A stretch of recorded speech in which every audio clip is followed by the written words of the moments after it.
श्रीरामपूर शहरातील निवासा रोडवर असलेले प्रसिद्ध हॉटेल लक्ष्मी नारायण पॅलेसचे चालक मालक आकाश शेखर दुबैया वय 35 यांचा आज दुपारी 4च्या दरम्यान किरकोळ कारणावरून खून करण्यात आला। त्यामुळे श्रीरामपूर शहरात खळबळ उडाली आहे। याबाबत समजलेली अधिक माहिती अशी की हॉटेल लक्ष्मी नारायण पॅलेस या प्युअर व्हेज हॉटेलमध्ये मुंबईचे काही लोक आलेले होते। त्यांना भेटायला आज दुपारी हॉटेलमध्ये काही जण आले। त्यांनी जेवणाची ऑर्डर दिली, मात्र जेवणाच्या ऑर्डरवरून वादावाद होऊन त्यांनी रिसेप्शनिस्ट असणाऱ्या एकाला गचांडून मारलं। तेव्हा हॉटेलवर माजी नगरसेवक शेखर दुबैया यांचे चिरंजीव आकाश हे हॉटेलमध्येच होते। त्यांना आवाज आल्यानं ते केबिनच्या बाहेर आले।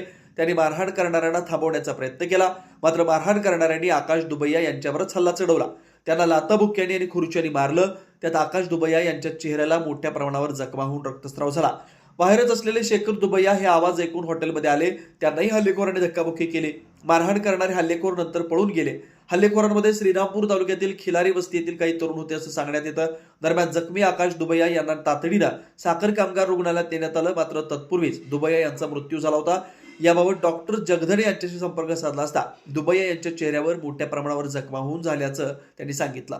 श्रीरामपुरात भर दिवसा घडलेल्या या खुनाच्या घटनेमुळे आणि सातत्यानं श्रीरामपुरात होणाऱ्या गुन्हेगारी घटनांमुळे शहर सुन्न झालंय। दीपक साळवेसह योगेश पवार, न्यूज 14 राहुरी।